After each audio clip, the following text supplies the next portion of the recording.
Jadi target masuk surga tanpa hisab. Kenapa? Karena kalau dihisab, yang namanya orang dihisab, diaudit itu berat, Pak. Jangankan orang salah, orang benar pun kalau udah diaudit ini berat rasanya. Udah bisa-bisa kagak bisa tidur. Kenapa? Takut salah. Dan kalau seandainya kita besok dihisab oleh Allah Subhanahu wa taala, bagaimana permintaan kita sebagaimana yang diminta Rasulullah sallallahu alaihi wasallam, yaitu hisab yasira, yaitu hisab yang ringan.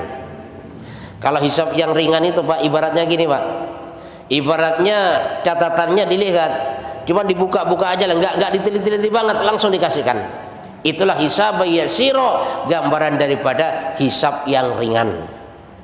Tapi kalau hisabnya berat, masya Allah ya, semakin orang banyak hartanya semakin berat. Apalagi harta, pertanyaannya dua, dari mana kau dapatkan, kemana kau belanjakan. Dapatnya dari yang nggak beres, dibelanjakan yang beres, salah juga. Dapatnya beres, dibelanjakan nggak beres, salah juga.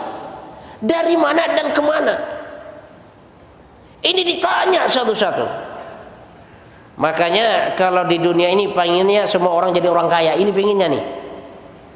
Bahkan yang sudah kaya pun pengennya tambah kaya. Apalagi orang miskin pengen kaya kalau di dunia.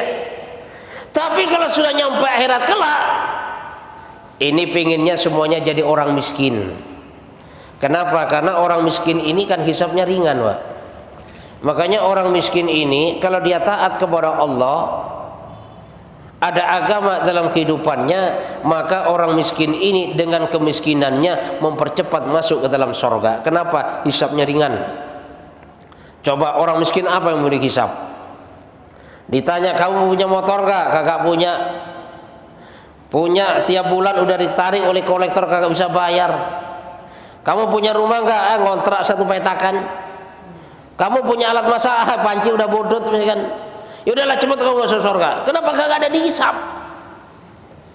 Begitu juga orang miskin yang tidak taat agama, orang miskin yang nggak sholat, orang miskin yang bermaksiat, orang miskin yang jauh kepada Allah Subhanahu wa taala, maka orang miskin yang semacam ini kemiskinannya akan mempercepat masuk ke dalam nerakanya Allah Subhanahu wa taala. Makanya orang miskin lebih cepat masuk surga, bisa juga orang miskin ini lebih cepat masuk neraka. Tapi kalau orang kaya masih dihisab.